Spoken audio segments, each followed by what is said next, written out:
Coming to you from that once-forgotten artery that pulses through the center of the continental United States and into the heart of the Ozarks, Grace Matthews. Looking in from the northern border, our Canadian friend, along with his countrymen feeling the effects of U.S. political issues, Connor Murphy. Welcome to Dueling Dialogues Ep.154. I'm Connor Murphy here with Grace Matthews. Hi, Grace. How you doing? Cold. Again. Yeah, we're supposed to get some snow today and tomorrow, too. Back to snow. Oh, yeah. My gosh. My heat went out again. Oh, no. It's went out before, and it starts working before the guy gets here. And he goes, I just don't want to keep tearing things apart, you know? And so this has happened like 5 times.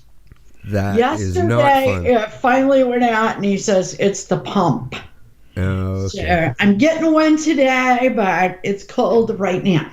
Yeah, I can imagine. Starting to not feel my legs. Early today when I was working out, you know, I was like, oh, this is not so bad. Yeah, right. Yeah, oh, boy, when you stop moving around. Yeah, exactly. Yeah, so what do we got today? Well, we have kind of a 2-parter today. The first part, we're going to talk about 12 Rules for Life, an Antidote to Chaos by my second favorite Canadian, Jordan Peterson. Nice recovery there. Yeah. I had to correct myself there a little bit. And then you're going to catch us up on Trudeau later. So, okay. You know, lately, Jordan Peterson has gained a lot of attention, and I don't think it's as much from his books as very few psychologists are conservative. Right. And he's kind of American conservative. Yeah, it's very odd. I belong to a few Jordan Peterson groups on Facebook, and he's got worldwide attention. He has got fans in every country. It is mind-boggling. Oh, I know. It is amazing because I've been talking about him a long time. I've known about him a while, and just in the last 6 or 8 months, it's gone crazy. Yeah, one thing I must say is everybody in these groups are super intelligent. I think you have to be able to follow Jordan Peterson, number one, because if you've ever heard him speak, it's all quadrisyllable words, and if you're not quick enough, you're gonna miss him. Well, let me tell you, I just spent 16 hours listening to him, and he's long-winded. You know, I think one of the most interesting things about him that really isn't what the book's about is that he cannot tolerate PC. He thinks the PC culture is hurting us. Say what you mean what you say, and tell the damn truth is what he lives by. And by being PC, you get what? He didn't say this is my words. You get woke. Right. You get woked. And woked is a problem. It is a big problem. And so I think that's where the bulk of attention is coming from. His ideas on PC. He's one of the first really educated guy with not really an agenda. He's not a politician. Yeah, he's just telling the truth. He's saying, you know, this isn't doing anybody any good. Exactly. Because PC is another form of lying. And the one thing he talks about throughout this book, and obviously I listened to it on audio. If I sat down and read a book for that long, you know, I'd hate to know how big my ass would be. But the truth. Everything boils down to the truth, even when it's uncomfortable. And him as a psychologist, and he's talking to patients that are hopeless. He gave a lot of examples when, you know, he told the truth. Right. To the patients. And, you know, with some patients, that could even be dangerous. Think about it. You know, if they're suicidal and they don't have much going for them, you know. Well, It's very difficult. I know that everywhere he speaks, there's major controversy. It's like Ben Shapiro when he speaks. Oh, yeah, it's the same thing when Jordan Peterson speaks. And I love the videos. If you've ever seen them, just go to YouTube and search Jordan Peterson shuts down, and you'll have. I'm looking at his page right now. I mean, it's amazing. Because a lot of people challenge him and they lose when they match wits. And he speaks with facts, whereas other people aren't using facts. This one site calls him a rebel of wisdom. I think that's appropriate. Yeah, I think so too. Anyway, when we get to the 12 rules for life and antidote to chaos, one of the first things he brings in is ancient tradition, primarily biblical examples. This may be why I love him most, is because he, like I, and I've written a lot about it, and certainly it's out there to read, believes that in context, the Bible is really about how to behave. It's a history book. And, it's a little bit of science fiction, but maybe not so fiction, maybe just science. Right. Because things happened, okay? But really, all religions, no matter what God you believe in, if you don't believe in God, you have to believe that behaving is important. Right. And how you behave matters. So he really, now, sometimes he gets a little more excessive than I would with the story. He takes it a couple of steps further than it needs to go. He likes to talk, and you gotta love him. But he kind of intertwines ancient tradition, the Old Testament and the New Testament. I am more an Old Testament Torah person, but he brought in a lot of good facts from the New Testament. Right. Okay? He intertwines that with scientific research.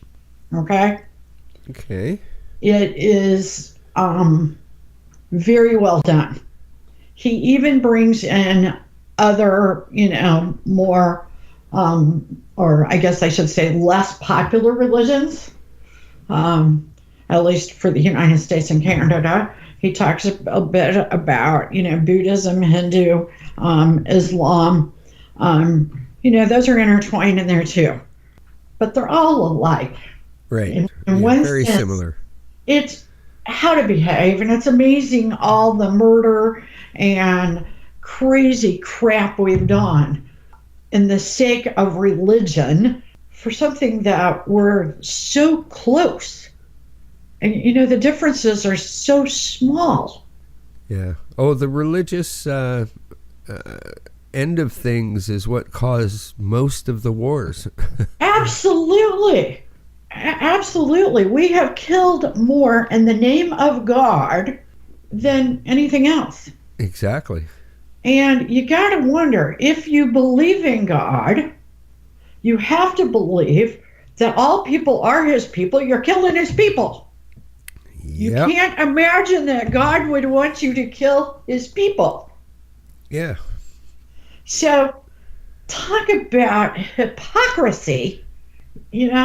Sometimes I feel like our civilization was built on hypocrisy. Yeah, if you want to see hypocrisy, just go to church on Sunday.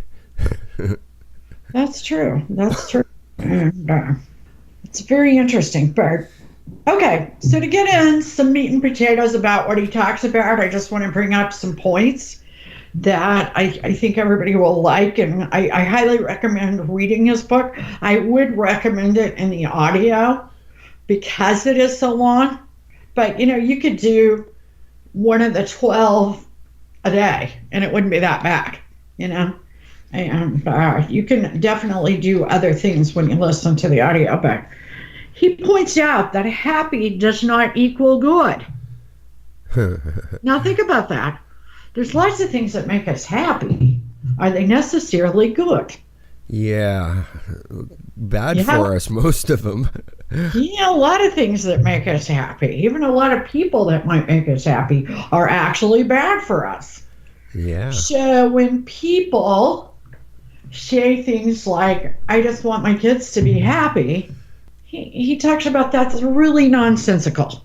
It's really, is that really where we want to go? Because that sort of breeds the idea, do what feels good all the time. Right. And again, possibly people in our age group, and we happen to be pretty close. He's just like 6 months older than me, a little older than you, but there's a lot of talk out there about how the parents in our age group kind of sort of did that to our kids. Right. And now they're a little self-absorbed. Yeah. Now, not my kids, but everybody else's. Yeah. Okay? And they really only want to do things that make them happy. Right. Now, like I said, my kids aren't like that, but I do have one kid that I'll be like, do you want to have pasta tonight? And he'll be like, I'm really not feeling pasta. Are you kidding me? How did we get there? Yeah. And if he's not feeling it, he won't eat it. Right. I'd hate to think what my parents would have done had I said that. I'd say, okay, starve. Yeah, that's what I would have got to. Yeah, we come from. I don't really care. or we would have got the wooden spoon. We kind of come from that wooden spoon era. Oh, absolutely, yeah. Really, what do you mean you're not feeling it? Yeah, I'll make you feel it. I'll make you feel something. Yeah, that's exactly it. So, again, like I said, religion is about being a better person. And he really, really brings that in. He doesn't talk about being saved or believing in God, but how the ancients knew what good behavior was and what was important. And sometimes we treat them like, prehistoric people. Right. But they had the wherewithal to write all this down, and it really is about behaving. And one of the things that I think a lot about, or talk a lot about, is Moses bringing the dietary laws down. And, a lot of people think that was about being more godly and holy. No, it was about staying alive.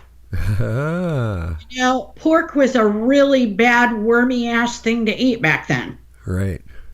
I still don't eat it, but... you got to put it in context. The things he was warning about were often unclean. It didn't mean they were unreligious. It meant they were dirty, nasty. Right. If you really read through that dietary laws, it's really about keeping the Jews alive. Right. Exactly. I never thought of that before. You don't want to get sick. It says, the other thing is that pork has a lot of uric acid. We know that Jews genetically have trouble with uric acid. There you go. So it's really about staying healthy and alive. And our society is all about that right now. Yeah. Interesting how that happens. Yeah. He also talks about how growing is more important than winning. You go, what? I tell you what, when it comes to a man and a woman having an argument, yeah, I don't think we give a damn whether growing is more important. We're going to win. Especially women. I honestly think women need to win arguments more than men do. You're probably right. I mean, I'm talking about relationship. Yeah. Men don't want the conflict, so it's like, yes, dear. Yeah, exactly. Most of the men in my life, and I'm always surrounded around men. I mean, I have all sons, I had all brothers. You know, I have spent my life around men much more than women, and I will say that they've always given in to me a lot more than women have. Yeah. I'm in the So, opposite. I got 5 women in here, and the only other male is the dog. how much estrogen can one man survive? Yeah, it you just learn to tune it out. You know, there Yeah. comes that time where Oh yeah. you just Yeah, need to my tune son out the has world. 2 daughters, and he grew up with brothers, you know. Right. And he even said that he's like, oh my gosh, Mom, you have no idea. He said, you're right. I enjoyed being the only girl. Yeah.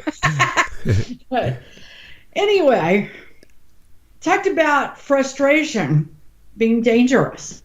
Huh. Yeah, I could see that. Frustration is dangerous. I mean, when you're out of a job, we're talking about big frustrations, not that your heat's not working for the next few hours, but like my frustrations today, and I got a toilet running, but big frustrations. You're out of a job. You can't feed your family. You're sick, or someone in your family's sick. And how we need to focus more on being instead of having. Right. Okay. Since World War II, we have moved towards this having. We can't have enough. That's one thing that technology has done to us. Right. I mean, what are we if we don't have the latest? Yeah. We sort of have that idea, and it's ridiculous because people are going in debt.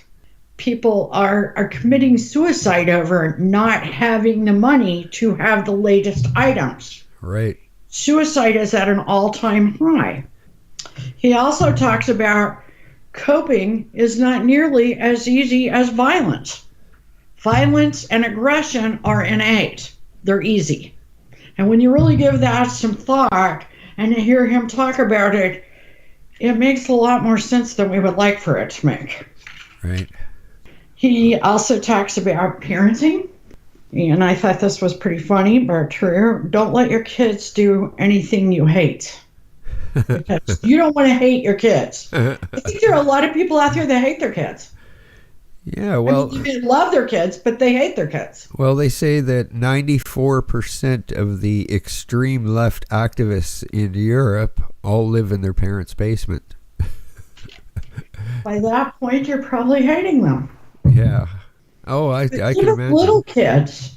I used to work with social services, and let me tell you, I thought when I was young that all kids were lovable, and we just ruined them. We did bad things, and let me tell you, not all kids are lovable. Not all kids did the parents wrong that aren't lovable. Right. Now, most kids are lovable. I don't want to sound totally, but they're not all. And there are some kids, and Jordan Peterson talks about this, that are born, and I think he stops short of saying evil. I don't necessarily like the word evil, but they're problematic. And it doesn't necessarily mean that the parents were horrible. It happens. Right. To the best of parents. Right. Every now and then there's a serial killer in the mix. Exactly. And the parents may or may not have contributed to that. Right. But we get a bad seed every now and then. You lived on a farm. Yeah. I lived on a farm when I was a kid. And there's bad seeds. There's bad animals born. Oh my God, I'll never forget. I saw this pig run after my dad. He reared up on the fence, and I tell you what, he kicked the shit out of that pig. And that pig had never been right. He should have got rid of it the minute it was born. Right. But I can still to this day see my dad do that. He pulled his body up, and he had both legs going into that. To the snap of that hog. But He said if you let your kids hate adults when they're little, they grow up hating. Oh. Now, there's kind of a fine line because you say, well, who raises their kids to hate adults? Well, you can make your kids so fearful of strangers that they learn to hate adults. There's a fine line. And you've got to be very, very careful about overprotecting your children and overwarning. Right. I remember one time one of my kids said something to the effect of, all gay men were pedophiles and were driving. I nearly had a I said, who in the hell told you that? And it was a teacher. Oh. She was overprotecting the students for some reason that I assume made sense to her. Yeah. Okay. I can see how damaging that could be. So you don't always do it to your kids. Other people have interactions with your kids. Interesting. Basically, you want to raise socially desirable kids. Right. Everybody wants that. Yeah. And he says, don't be afraid to reward likable behavior. I think you can go too far with reward, but I do sort of believe in reward. I don't know how people raise and train dogs without treats. Yeah, exactly. I have tried and tried with Oliver. I tried the first month the best I could because I didn't want him to be a fat dog that, laid around all day. Right. I don't know how they do it, but I can't do it. He talked about success comes from sacrifice. Yeah, I could see that, definitely. And that a lot of people want things to come for free, but everybody that's successful has sacrificed something. Now, I live in a town where there's lots of old money. I'm not so sure a few of those people have sacrificed anything, yeah. Okay. But we'll just go with that anyway. I understand what he's... Yeah, I don't know what happens behind closed doors, and I don't think I want to with a lot of those people because a lot of those people grow up really messed up. Boy, they do. They do. And we could probably talk a whole hour about that. Exactly. Yeah. We got one of those in Canada. Yeah, you've got one ruling Canada. Yeah. And sometimes people hate people that are good more than they hate people that are bad, or they hate a person for the good they do rather than the bad. And he talks a lot about Cain and Abel and about how Cain basically killed his brother because his brother was good. Well, I think we see that in modern media and mainstream media where, somebody does something good and reporters keep digging until they find something bad on the person so everybody could attack them because of their views. Exactly. Absolutely. It's also a lot about what Trump accuses the Mueller investigation of. It's a witch hunt. A witch hunt is about, okay, I got this guy, I want to take him down, I'm going to try to find something he did wrong or something that was illegal. Right. Which, our laws are set up to where you're not supposed to do that. You are not supposed to go on a witch hunt. If you have somebody that allegedly broke a law, then you investigate and do whatever's appropriate. Right. First of all, you got to investigate your tip. Exactly. Yeah. And then gather evidence, which they had nothing of the sort. They knew that the dossier was fake in that instance. Absolutely. And, it's been going on for 2 years. Exactly. And you have to wonder if there was a specific law broken, it shouldn't take 2 years to find it. No. So, but I digress a bit. Nevertheless, I have to wonder when I hear that because I believe it's true. But did Mother Teresa have many enemies? I bet she did. Yeah, I'd imagine she did. And I always try to wonder who was her enemies, because they existed. And because they always do it when somebody's good. You assume if someone's disliked or hated, or someone says something bad about them, that they're bad. And really, we should assume the opposite first. Well, look what just happened to the teen in Washington with the wearing the MAGA hat. Absolutely. Good example. I can't believe how good those kids were. When you see the real tape, I mean, nobody that I went to school with well behaved. Yeah, that particular kid was telling the other kids to calm down, shut up. Yeah, it's amazing. Those parents should be proud of those kids. Yeah, well, those kids probably won't have to work too much longer. Yeah, that's true. $250 million suit. Wow. Yeah, and that's just the first of many, because let me tell you, that attorney, he is relentless. He is not going to let anyone go. Yeah, this will go on for years, and he is going to change the internet libel laws. We did that episode, and I still say we stand behind that this changes everything on the internet. If you've placed a bad review about someone and you cannot reasonably stand behind it, you better get it off the internet. Yeah. Because this is going to open up. Now, around here we have ambulance chasers who chase down car wrecks, because those are so easy to fight, because you've already got, the police have already decided who's guilty, who's not. Yeah. So the attorneys come in and they just fight for the maximum insurance amount. It's easy. Somebody else has done all the research, all the work. Yeah. The internet's going to be just like that for the attorneys.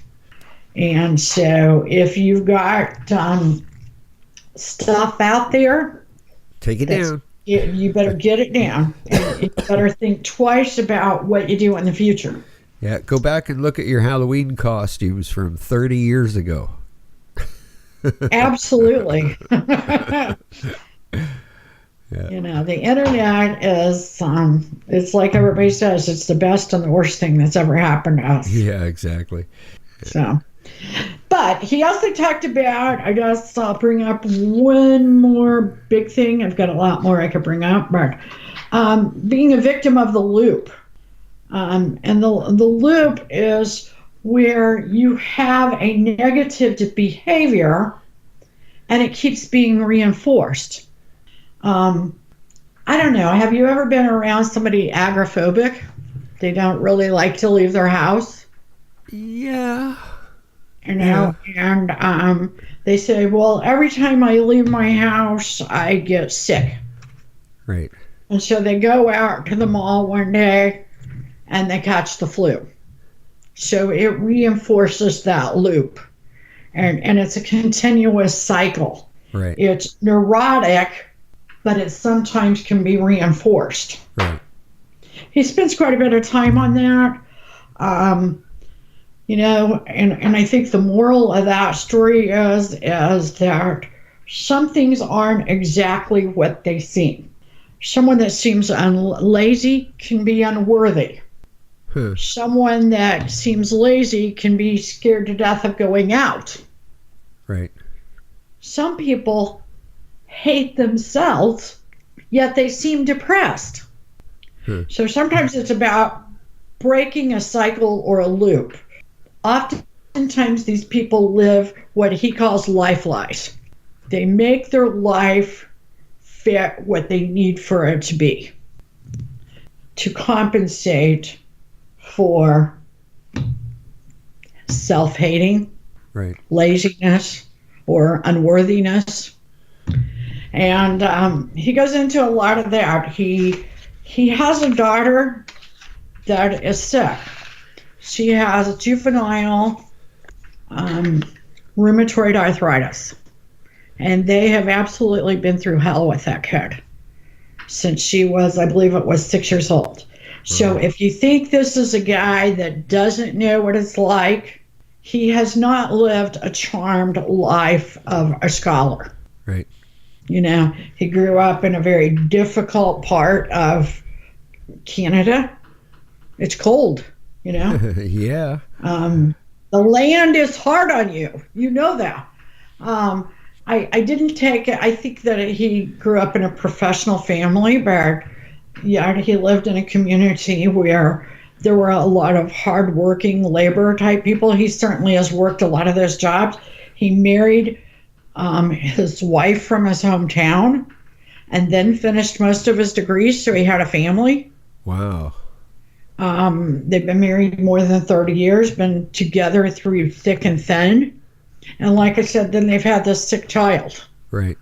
And I believe he said she's now 24 and she's doing better. But it's just because her arthritis is in remission. She had to have a hip replacement at like 15. Wow. Yeah, it's very incredible. You know, he's pretty awesome. And like I say, he's just one of my favorite Canadians. Yeah, and he seems to be very popular with people, no matter what country they're from. It's he's definitely got a following for sure. Yeah. He's an interesting man. I've had friends actually go to see him speak and got to meet him and talk with him. It was pretty exciting for them. Well, yeah, he's pretty approachable. Yeah, exactly. So that's exciting. I would certainly like to meet him. It would be nice. Yeah, he does a lot of speaking, so just be aware of if I hear of anything near you, I'll let you know for sure. Yeah, please do. Yeah, so we're having some fun times here in Canada with absolutely. What about our other boy? Well, he's kind of been a little bit scarce lately. Just to bring people up with what's going on, we have a construction company from Quebec, SNC-Lavalin. And they have been charged with all kinds of fraud charges, totaling, I think, it was well over $100 million, that they were doing business with Gaddafi in the times of Gaddafi in Libya. Oh, my goodness. Yeah, so they've been charged with that, and the Liberals have been trying to push a new law through that would allow somebody charged with a crime to pay reparations and basically reduce or remove their sentence. So essentially, buy your way out of your crime.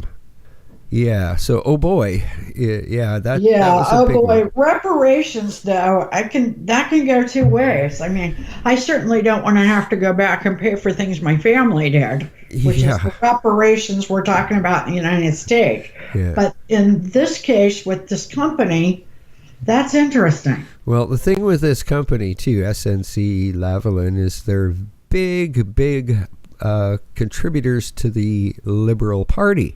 So they have also been busted with, maxing out their donations to the political party, the Liberal Party, and getting their employees to do the same and reimbursing their employees. So, very, very corrupt, millions and millions of dollars involved there. And it's just like this, I don't know, an onion, a rotting onion, because the layers just keep peeling off. Recently, the Quebec Premier was talking all for this SNC-Lavalin and that we should just let them go get off scot-free. And it turns out that the biggest shareholder in the company, is the Quebec Public Union of Employees. Oh my goodness. And their biggest contract, which is a light rail transit system, is an SNC-Lavalin contract. Yeah, and the other big investor in SNC-Lavalin happens to be Saudi Arabia. Oh boy. And I thought you guys were out of the loop with Saudi Arabia last summer. Well, you know what's not got a carbon tax on it? Saudi oil. Really? But we've got a carbon tax on Canadian oil. And really? yeah, isn't that interesting? Amazing. Yeah. That is amazing. Yeah, exactly. So what has happened was essentially, and what we believe to have happened, or what most Canadians now believe that it happened, was basically our Attorney General, who was Jody Wilson-Raybould at the time. She's a part First Nations, and she is a party member from representing a part of Vancouver. Right. So she was the Attorney General at the time. I guess it was about 6 weeks ago, something like that. Trudeau essentially fired her, made her the Minister of Veterans Affairs, so basically demoted her and put a new person in her place. And what essentially has happened is that everybody started accusing Trudeau of you're putting pressure on this to let, SNC-Lavalin off scot-free. So, yeah, it just, like I said, it's layer upon layer. Trudeau was coming out with a different excuse every day last week for what was really going on. And in the midst of that, Jody Wilson-Raybould quit her job as the Minister of Veterans Affairs. She hired a former Supreme Justice as a lawyer to discuss what she can and cannot say. Of course, yesterday what had happened was the Liberals unanimously voted for keeping this all secret. And of course, none of the opposition did. And Jody Wilson did not vote. She says, I'm involved in this, so I'm not voting. And she got a standing ovation from the opposition parties. So she wants to talk, and it really seems like Trudeau and his advisors, Gerald Butts, one of his chief advisors, has resigned. I've heard that Chief of Staff Judy Wilson possibly is resigning or has resigned. I cannot confirm that, but it looks like some heads are starting to roll, or people are ducking for cover. We're not really sure at this point. We don't know whether we're going to find out the truth behind it all. It'll depend on what Jody Wilson-Raybould, whether she'll be allowed to speak or not. But one thing it has done, it's really, really lowered Trudeau's approval rating. He's going to have a really hard time recovering from this if he ever does. Yeah. The one thing I have seen here in the States about this, because we're so wrapped up in some of our own BS, was that his approval rating was now below 30%. Yeah. Yeah, and I think we've got the same thing going on here. There's people that say they're Liberal supporters, but they're not voting for the Liberal Party. I think we're going to see a lot of that. Rhinos and dinos. Yeah. And I guess we're going to have to go linos, liberals, in name only. We're going to have all the I-nos out there. Yeah, we can agree on that. Yep, and we don't always agree, but life's a journey, and we're all in this together. Thanks for listening. Godspeed, Connor. Godspeed to Canada. Godspeed to all of our friends out there. Godspeed, Grace, and everyone, thanks for listening.